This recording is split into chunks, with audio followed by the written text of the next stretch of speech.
जय हिंद। मैं जयंत कुमार। तो चलिए दोस्तों, आज हम लोग इस वीडियो में देखेंगे रेलवे एलपी का जो 13 तारीख का एग्जाम पूछा गया है उसी पैटर्न पर दोस्तों इस वीडियो में हम लोग आधारित क्वेश्चन देखेंगे। दोस्तों बात करेंगे कि 13 तारीख को जो एग्जाम हुआ है एलपी का, उसमें जो है से कि दोस्तों आपको डिस्काउंट से 4 से 5 क्वेश्चन और दोस्तों एलसीएम एचसीएफ से 5 से 6 क्वेश्चन जो है से कि दोस्तों पूछा है और एकदम आसान पूछा है। और ठीक इसी पैटर्न पर पूछा है दोस्तों, जिस पैटर्न पर हम लोग इस वीडियो में देखेंगे।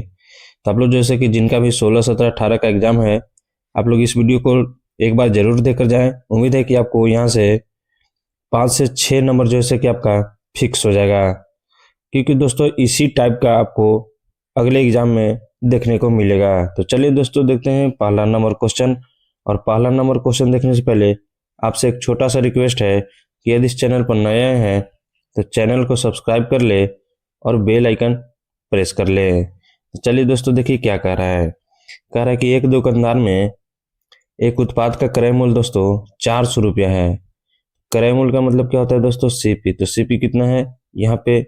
400 है। कह रहा है कि कोई ग्राहक दुकानदार के लॉयल्टी कार्ड का उपयोग करता है। दोस्तों कार्ड रखता है, उसे जो है से कि अतिरिक्त 5% की छूट देता है। तब कह रहा है कि ग्राहक द्वारा किए जाने वाले अंतिम भुगतान कितना है।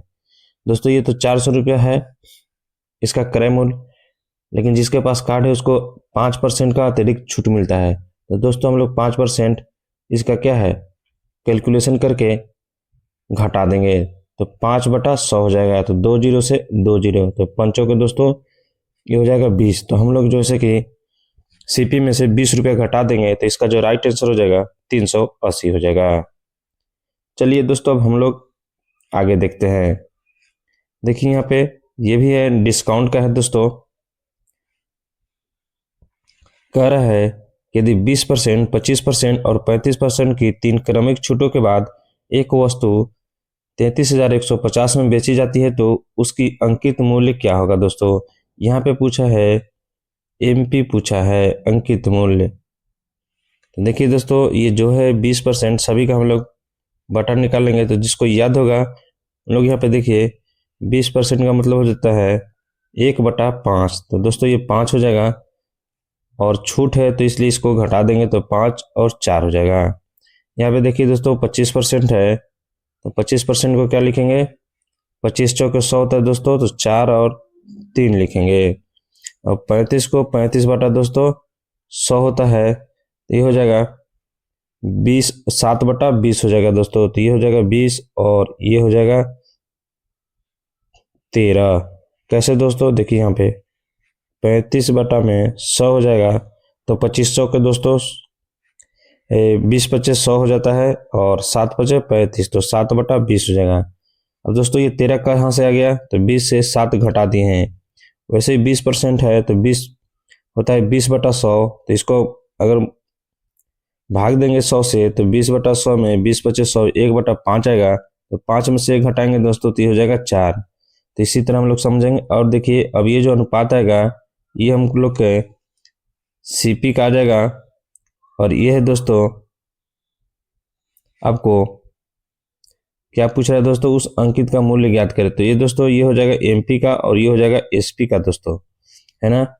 तो देखिए 4 से 4 को कटिंग कर देंगे। अब देखिए 20 बजे कितना हो जाएगा? 100। तो हमारा एमपी जो आ गया है 100 और ये आ जाएगा एसपी 13 तिया 39। और देखिए दोस्तों बेच रहा है 33,150 में, तो 33,150 बटा दोस्तों लिखेंगे हम लोग 39, क्योंकि एसपी बराबर एसपी। और दोस्तों एमपी आ गया 100, तो 100 से हम लोग गुना कर देंगे, तो 39 से काटेंगे दोस्तों हम लोग, तो ये 8 बार में कट जाएगा। यहाँ पे 8 9 72 के हो जाएगा दोस्तों 2 और 8 तरीके 24 और 7 हो जाएगा 31, यानी 312 हो जाएगा दोस्तों। तो बच जाएगा 11 में से 2 जाएगा तो 9, और दोस्तों 2 में से 1 जाएगा तो 1, यानी दोस्तों ये 5 बार में 195 बच जाएगा। तो 5 बार में दोस्तों ये 3315 39 से कट जाएगा, एक जीरो है तो ये हो जाएगा 850, और 850 से हम लोग 100 में गुना करेंगे दोस्तों तो ये हो जाएगा 85,000। चलिए आगे देखते हैं। अगला देखिए, यहाँ पे कह रहा है एक दुकानदार एक जोड़ी जूतों का मूल्य 1200 रुपये अंकित करता है। देखिए दोस्तों, ये 1200 रुपया अंकित करता है, यानी एमपी क्या है दोस्तों, 1200 रुपया है। एमपी है 1200 रुपया। बिक्री के दौरान दोस्तों ये 10% छूट देता है पहले, और उसके बाद 5% छूट देता है। तब कह रहा है कि जूतों का अंतिम मूल्य क्या हो गया दोस्तों, यानी एसपी पूछ रहा है। देखिए 1200 में दोस्तों 10% और 5% छूट दे रहा है, तो हम लोग 10% का रेशियो निकालेंगे तो 1/10 हो जाएगा। कैसे हो जाएगा दोस्तों, 10/100। प्रतिशत का बटा में 100 होता है, 1 0 से 1 0 तो 1/10। छूट दे रहा है तो पहले 10 था, तो अब कितना हो जाएगा, 9। अब यहाँ पे देखिए 5% तो 20/100 होता है ना दोस्तों, 5/100 तो 5/100 तो 1/20 हो गया। तो पहले 20 था दोस्तों, तो अब कितना हो जाएगा, 19। अब यहाँ पे देखिए कह रहा है कि अंकित मूल्य दोस्तों, तो अंतिम मूल्य क्या हो जाएगा, तो देखिए 20 दहा के 200 और 19 नवा कितना हो जाएगा दोस्तों, 171। ये जो 200 आ गया दोस्तों, ये 1200 के बराबर आ गया, क्योंकि ये जो आता है एमपी का आता है और ये एसपी का रेशियो आता है। अब यहाँ पे देखिए तो 1200 बटा में हो जाएगा 200 और गुने 171 है ना दोस्तों। तो अभी हो जाएगा 2 से 2 0 कट जाएगा, 2 से 6 गुना करेंगे तो 6 और 17 छक दिलोतर से 102, यानी 1026 हो जाएगा। तो इसका राइट आंसर 1026 हो जाएगा। दोस्तों इसका एक और तरीका है, यहाँ पे देखिए कि 1200 है, तो 1200 का दोस्तों 10% निकालेंगे, है ना, 10% निकाल के घटा लेंगे और फिर 5 का भी निकाल लेंगे 5%, तो इसका जो राइट आंसर आ जाएगा। चलिए दोस्तों एक और तरीका है, देखिए यहाँ पे -10 है, -5 हो जाएगा और प्लस में 10 गुने 5 बटा में 100, तो ये हो जाएगा दोस्तों 50। तो 50 गुना 100 यानी 0 पॉइंट हो जाएगा दोस्तों, ये 5 काटेंगे तो 10 और 5 15, 15 में से 0 पॉइंट दोस्तों 5 घटा देंगे तो 14.5 आ जाएगा। और इसी से दोस्तों इसको में गुना कर देंगे तो राइट आंसर आ जाएगा। पहला तरीका सबसे बढ़िया है दोस्तों। चलिए अब आगे देखते हैं हम लोग। यहाँ पे देखिए कह रहा है कि किसी राशि में क्रमिक छूट 10%, 20% और 28% है, तो उसी राशि पर समतुल्य एकल छूट पूछ रहा है दोस्तों। इस तरह के क्वेश्चन दोस्तों हम लोग बनाएंगे x प्लस वाई प्लस में एक्स वाई बटा में 100, इसी फॉर्मूला पर बनाएंगे 2-2 करके।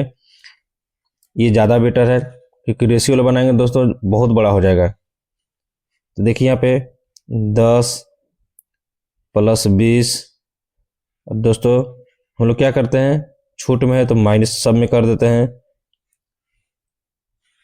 तो माइनस हो जाएगा 10 माइनस 20 और माइनस माइनस दोस्तों हो जाएगा प्लस 10 गुने 20 और बटा में 100। 2 0 से 2 0 कट गया, 20 और 10 दोस्तों कितना हो जाएगा, -30 और प्लस में 2, तो बच जाएगा -28। अब देखिए दोस्तों ये है 28 है ना, तो अब इसको ये 28 के साथ फिर इसी टाइप से बनाएंगे। तो दोस्तों यहाँ पे माइनस हो जाएगा 28 ये वाला, उसके बाद ये हो जाएगा -28 और माइनस माइनस प्लस 28 गुने 28 बटा में 100। 28 दोस्तों हो जाएगा 56, तो ये हो जाएगा माइनस में 56 हो जाएगा, प्लस में 28 का दोस्तों स्क्वायर कितना होता है 784 और बटा में 100। दोस्तों 0 हटाएंगे यहाँ से, तो यहाँ पे एक पॉइंट हो जाएगा, तो हो जाएगा 7.84। तो 56 में से 7.84 घटाएंगे दोस्तों, देखिए 10 में से 4 गया तो 6, लास्ट में 6 बच रहा है, इसलिए ये हो जाएगा 48। क्योंकि 56 में से 7 घटाएंगे दोस्तों तो ये हो जाएगा 49, लेकिन हमको 7 से और कम में घटाना है ना, इसलिए 48 वाला हो जाएगा। ऑप्शन ए राइट हो जाएगा। चलिए आगे बढ़ते हैं, अगला देखते हैं। यहाँ पे देखिए इसी तरह का क्वेश्चन आ रहा है एलसीएम एचसीएफ का। तो देखिए हम लोग एचसीएफ इसमें देखेंगे कह रहे कि अभाज्य संख्याओं के समूचे का महत्तम समावर्तक HCF किसके बराबर होता है। देखिए दोस्तों, अभाज्य संख्या उसका हमेशा जैसे कि HCF 1 होता है। जैसे देखिए 3 और 5 दोनों क्या है, अभाज्य संख्या है, तो इसका हम लोग निकालेंगे HCF, ये हो जाएगा 1। जैसे 7 और 11 ये भी क्या है, अभाज्य संख्या है, इसका HCF कितना हो जाएगा दोस्तों, 1। तो इसका राइट आंसर 1 हो जाएगा। चलिए आगे बढ़ते हैं। देखिए अगला क्वेश्चन कह रहा है कि 310 और 208 और 180 का HCF निकालें। देखिए दोस्तों, यहाँ 310 हो गया, 208 हो गया और 180 हो गया। हम लोग इसका कैलकुलेशन करेंगे दोस्तों, तो 31 गुना हो जाएगा 5 गुने 2। हम लोग से पूछा है दोस्तों HCF, अगर इसको हम लोग कैलकुलेशन करेंगे दोस्तों तो तोड़ेंगे तो कितना हो जाएगा, तो 208 को हम लोग 4 से भाग देंगे तो 4 5 20 और 4 दूना 8, यानी 4 52 हो रहा है ना दोस्तों। तो 4 को लिखेंगे 2 गुने 2।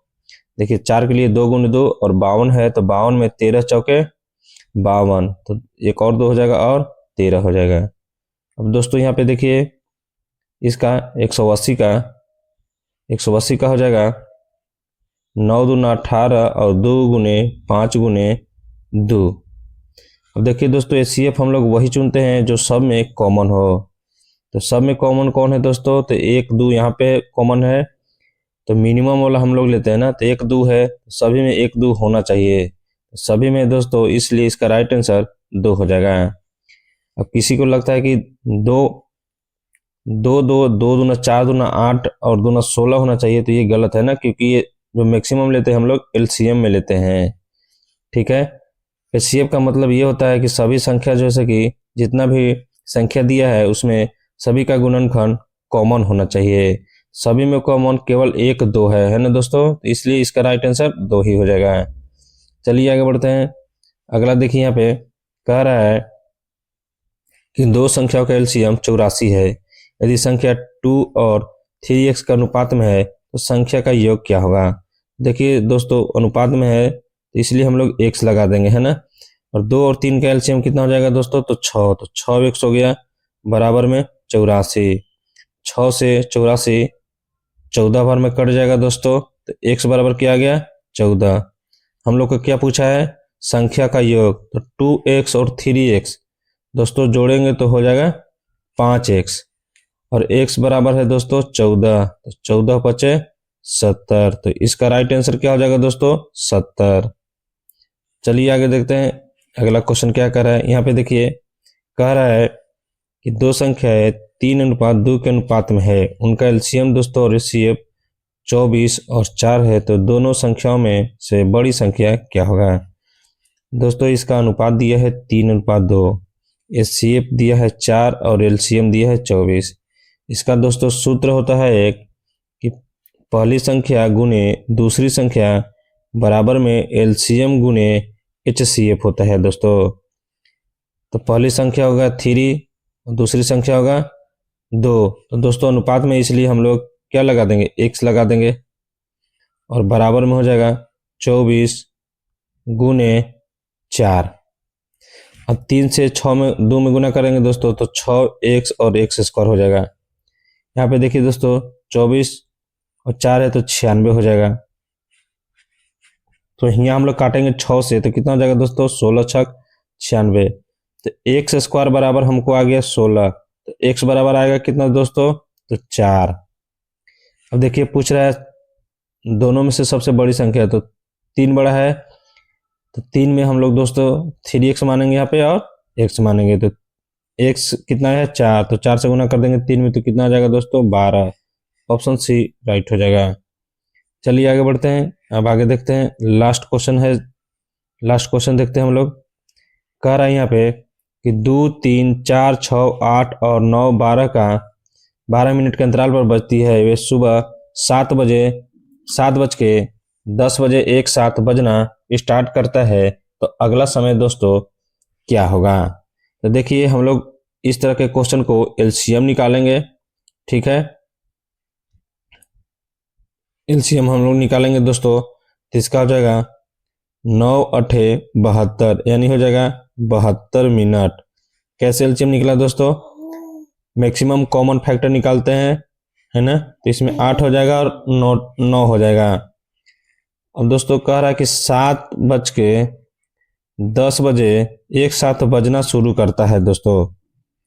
अब ये हो गया 72 मिनट, तो 72 मिनट को हम लोग लिख सकते हैं दोस्तों 1 घंटा 12 मिनट। अगर नहीं लिखने आ रहा है किसी को तो 60 से हम लोग दोस्तों भाग दे देंगे। तो देखिए 7 में 1 जोड़ेंगे तो कितना हो जाएगा दोस्तों? 8। तो 8 बजे हो गया, और 10 मिनट में 12 मिनट जोड़ेंगे तो दोस्तों 8:22 और सुबह में है तो ये हो जाएगा सुबह में, यानी एम हो जाएगा। तो 8:22 एम हो जाएगा। तो दोस्तों इसी तरह का क्वेश्चन आ रहा है, तो जिनका भी 16, 17, 18 का एग्जाम है दोस्तों, उनके लिए ये रामबाण रहने वाला है। तो आप लोग जैसे कि कमेंट बॉक्स में जरूर बताएंगे कि ये आपको मैथ कैसा लगा।